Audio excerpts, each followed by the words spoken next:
Very excited to be here. This will be quick, just going to do a run through of what we've been building with Voxel 2, how it relates to drone code, and actually really everything else that's been talked about today. So hardware is hard. Obviously this is a software conference, but there's a lot of hardware folks here. The hardware is hard. We get it. So that's a big part of why we have built out this ecosystem really to enable computer vision, embedded vision capabilities for UAS. And so we work hard every day to expand the ecosystem. Much of what's going on and been discussed, we have built-in raw support for our Voxel 2 platform, OpenCV, of course PX4 114, very close to being fully mainlined. We're working hard on that as well. But we also bring a full ecosystem of development kits, different hardware levels so that our customers can ultimately go build their own more bespoke UAS. And so Starling, which is somewhat the predecessor to the PX4 autonomy kit, we launched this a few months ago. It's our smallest platform to date and it's really the smallest platform really in existence for going to do full onboard embedded vision autonomy. And so we're very proud of it and proud of the specs that we've brought, that it can actually fly for more than 30 minutes. And we'll show you here a quick demo of all of its capabilities. With a little background music.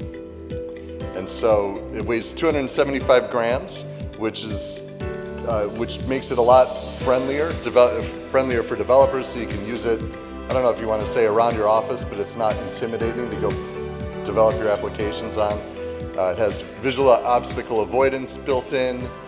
In this case on the Starling, we use a PMD time of flight sensor for depth mapping. We've got a full mapping and path planning system, software package we call Voxel Mapper, that comes installed on the drone as well. And I'll emphasize that these drones are actually ready to fly. We flight test them for 20 minutes before they ship. So they've flown right before they ship, so we know that it's going to fly out of the box.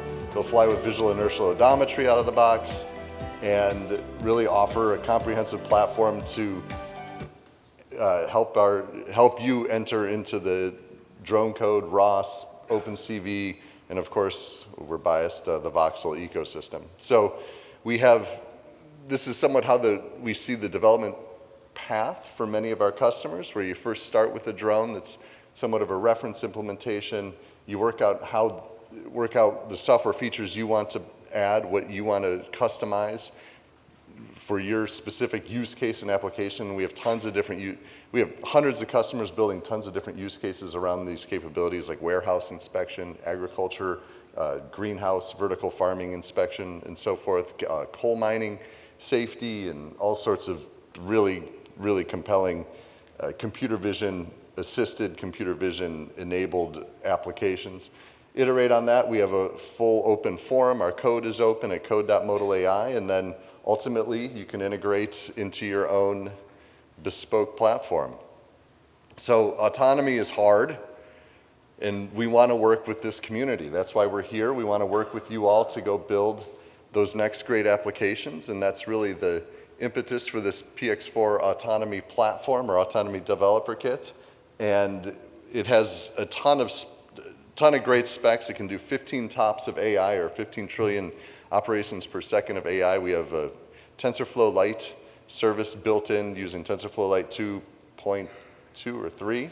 And it comes with 8 models already pre-compiled, pre-built in as reference. We have OpenCV 4.5, I believe, built in and ready to go, and we're just pushing up as recently as last night, ROS 2, and we have a micro DDS server that connects directly into the PX4 flight stack. So there's full comprehensive open source integration, and this is ready to go, ready to fly right out of the box.